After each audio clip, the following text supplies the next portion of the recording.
अहम खबर कराची माड़ीपुर ट्रक अड्डा के करीब तेल के गोदाम में आग भड़क उठी। 6 फायर टेंडर आग पर काबू पाने में मसरूफ है जबकि फायर ब्रिगेड और रेस्क्यू 1122 वाटर कॉरपोरेशन से मदद ले ली गई। सीईओ वाटर कॉरपोरेशन ने क्रश प्लांट 1 और 2 हाइड्रेशन पर इमरजेंसी नाफिज कर दी है। हाइड्रेंट पर इमरजेंसी नाफिज की गई है। कराची माड़ीपुर ट्रक अड्डा के करीब तेल के गोदाम में आग भड़क उठी। 6 फायर टेंडर आग पर काबू पाने में मसरूफ है। रेस्क्यू हुकाम के मुताबिक फायर ब्रिगेड और रेस्क्यू 1122 वाटर कॉरपोरेशन से मदद मांग ली गई। सीईओ वाटर कॉरपोरेशन ने क्रश प्लांट 1 और 2 हाइड्रेंट पर इमरजेंसी नाफिज कर दी है। तफसीलात क्या है, कफील अहमद से जानते हैं। जी कफील।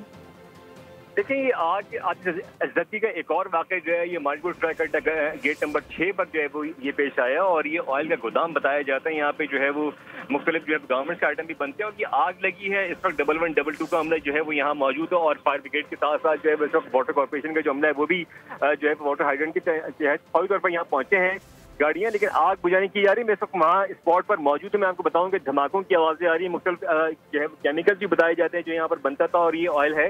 और इस वक्त जो तमाम इस वक्त यहाँ पर अगर हम बात करें जो लेबर मौजूद थी उसको दूर कर दिया गया है। पुलिस एहलकार यहाँ मौजूद है, पाकिस्तान नेवी के जो है वो फायर टेंडर यहाँ मौजूद है। इस वक्त आग बुझाने का अमल जो है वो जारी किसी कंट्रोल किया जाए, लेकिन धमाकों की आवाज़ इतनी शदीद है कि जितना यहाँ अमला और यहाँ लोग थे आग शदीद है। कफील अहमद अपडेट कर रहे थे, आपका शुक्रिया। सब्सक्राइब करें और बेल दबाएं ताकि कोई खबर रह न जाए।